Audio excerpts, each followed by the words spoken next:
The zipper sounded too loud in the dark. Metal teeth closing on fabric. Deliberate.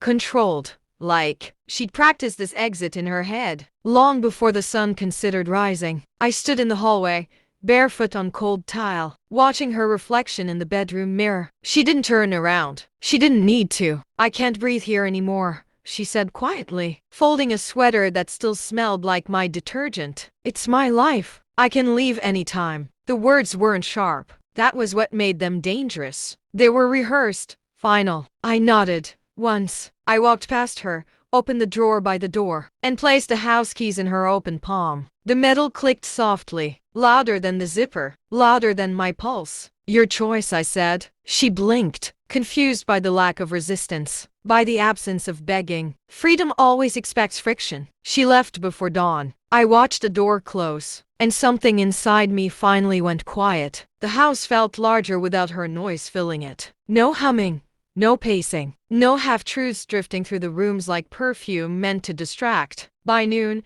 I noticed what she hadn't taken. Her laptop was gone. Her charger wasn't. Small things revealed big lies. I sat at the kitchen table, coffee untouched, and replayed the past month with surgical calm. The late nights, the sudden privacy, the way her phone never left her hand but never faced upward, the way she'd started calling me you instead of my name. Distance always announces itself before it leaves. I logged into the router, checked the connected devices. There was one I didn't recognize, a name that wasn't hers, a MAC address that had been present almost every night after midnight. I didn't confront anything. I never do, when the truth is still fragile. I waited. That evening, I boxed her things, slowly, neatly.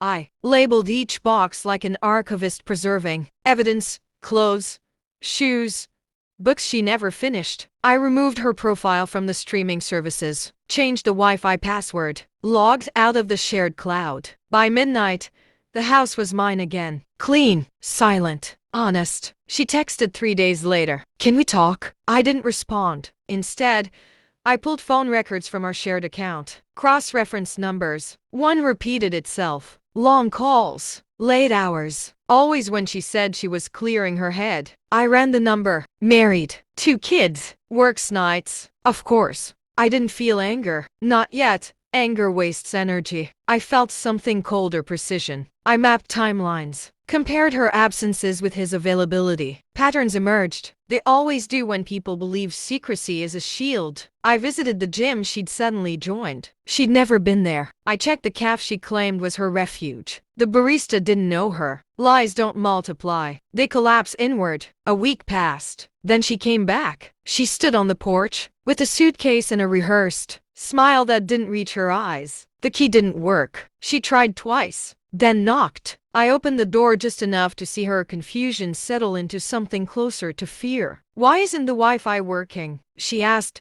stepping inside like she still belonged. I closed the door behind her. "It is," I said, "just not for you." She looked around. The couch was occupied, not by a person, by presence. Someone else's shoes by the rack, a different coat on the hook. The spare room door closed, locked. "What is this?" she whispered. "Change," I said. Her room wasn't hers anymore. The bed stripped, walls bare, even the nightstand gone. Her spot at the table filled, her space repurposed with ruthless efficiency. "You can't do this," she said, voice breaking now. I just needed space. I handed her a printed phone log. "Space," I repeated. She didn't deny it. Denial is a luxury for the innocent. Her shoulders collapsed. Tears followed. Apologies arrived late and clumsy, like travelers missing the last train. "I was going to tell you." I nodded again. "I know." She cried. She explained. She blamed timing, stress,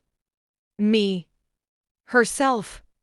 Everything except choice. I listened without interrupting. That unnerved her more than shouting ever could. "You gave up your place when you said you could leave anytime," I said. "I believed you." She reached for me. I stepped back. "There's nothing to come back to," I added. "Not here." Her voice turned sharp, then angry, desperate.